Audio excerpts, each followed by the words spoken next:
तो बच्चों, आज मैं फिर से आप लोग के बीच साखी को ले आया हूँ। और साखी पाठ का जो आधा अगली वीडियो में मैं आप समझा चुका हूँ।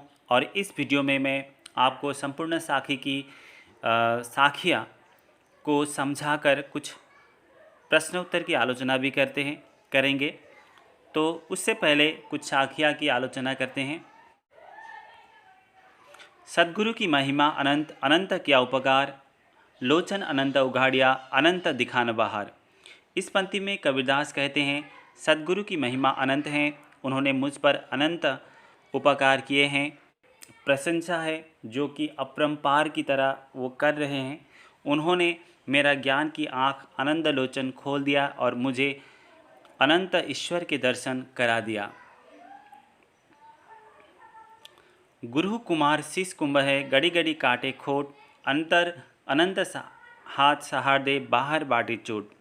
इस पंक्ति में कबीरदास जी कहते हैं, गुरु कुमार हैं, शिक्षा मिट्टी के कच्चे घड़े के समान हैं। जिस तरह घड़े को सुंदर बनाने के लिए अंदर हाथ डालकर बाहर से थप मारते हैं, ठीक उसी प्रकार शिष्य को कठोर अनुशासन में रखकर अंदर से प्रेम भावना रखते हुए शिष्य की बुराइयों को दूर करके संसार में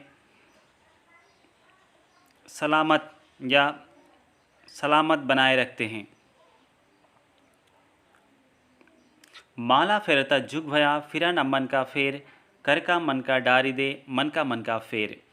इस पंक्ति में कबीरदास जी कहते हैं, कोई व्यक्ति लंबे समय तक हाथ में मोती की माला लेकर घुमा आता है, पर उसके मन का भाव नहीं बदलता, उसके मन की हलचल शांत नहीं होती।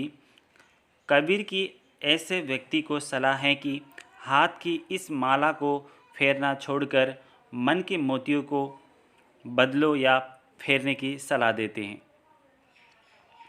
जिन ढूंढा तीन पाइया, गहरे पानी में पेट, जो बोरा डूबन डरा, रहा किनारे वेट। इस पंक्ति में कबीरदास जी कहते हैं, जो प्रयत्न करते हैं वह कुछ न कुछ वैसे ही पा ही लेते हैं।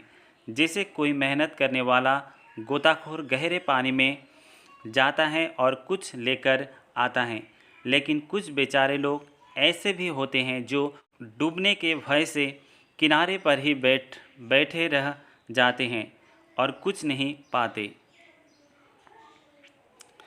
जा घट प्रेम न संचेर, सो घट जा सांस लेता बिनु प्राण।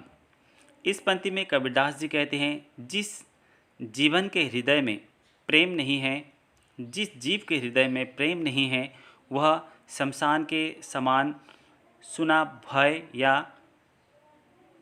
और मृतप्राय होता है। ऐसे प्राणी में प्राण तत्व का पाया जाना उसके जीवित होने के प्रमाण है। लोहार की खाल में जो चमड़ी होती है वह मृत पशुओं की होती हैं, फिर भी वह सांस लेती हैं।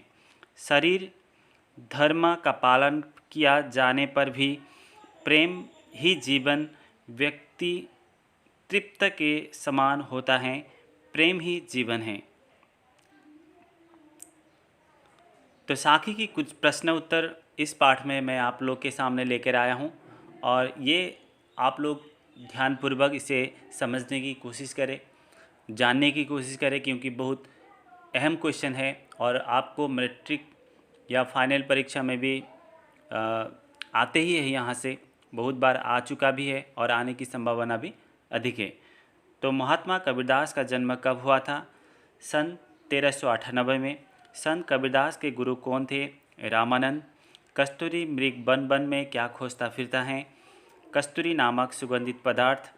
कबीरदास के अनुसार कैसे व्यक्ति पंडित हैं? जो प्रेम का ढायाखर पढ़ लेता है व पढ़ता है। कवि के अनुसार हमें कल का काम कब करना चाहिए? तो आंसर होगा आज। श्रीमंत शंकरदेव ने अपने किस ग्रंथ में कबीरदास जी का उल्लेख किया था? तो आंसर होगा कीर्तन घोषा। महात्मा कबीरदास का देहावसान कब हुआ था? 1518 में। कवि के अनुसार प्रेम विहीन शरीर कैसा होता है? लोहार के खाल के समान।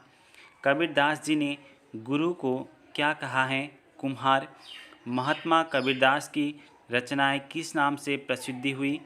बीजक। कबीरदास के पालन पिता माता कौन थे? नीरू और नीमा। कबीर शब्द का अर्थ क्या है? श्रेष्ठ, बड़ा और महान। साखी शब्द किस संस्कृत शब्द से विकसित हैं?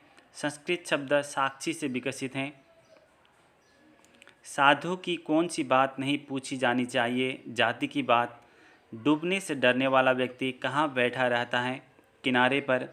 साधु से कौन कौन सी बात पूछनी चाहिए? ज्ञान की बात। बीजक क्या है? कबीरदास की अमृतोपन वाणियों को परिवर्तित समय में शिष्यों ने लिखित रूप प्रदान किया। उसी कबीर दास की रचनाओं को बीजक कहते हैं। इसके 3 भाग हैं, साखी, शबद और रमैनी। तो बच्चों, आज के लिए बस इतना ही, और अगली वीडियो में बाकी सारे क्वेश्चन लेकर मैं आप लोग के सामने फिर हाजिर होऊंगा। और आप लोग इस वीडियो को अंत तक ज़रूर देखें, ध्यानपूर्वक देखें, ताकि आपकी कुछ लाभ हो। क्योंकि हालांकि कुछ समय से स्कूल बंद है कोविड-19 के कारण, जिसके कारण स्कूल की जो पाठदान रुक गई है, लेकिन इस वीडियो के ज़रिए आप कुछ न कुछ इससे सीख सके। तो इसी की आशा में आज का वीडियो यहीं पर समाप्त करता हूँ।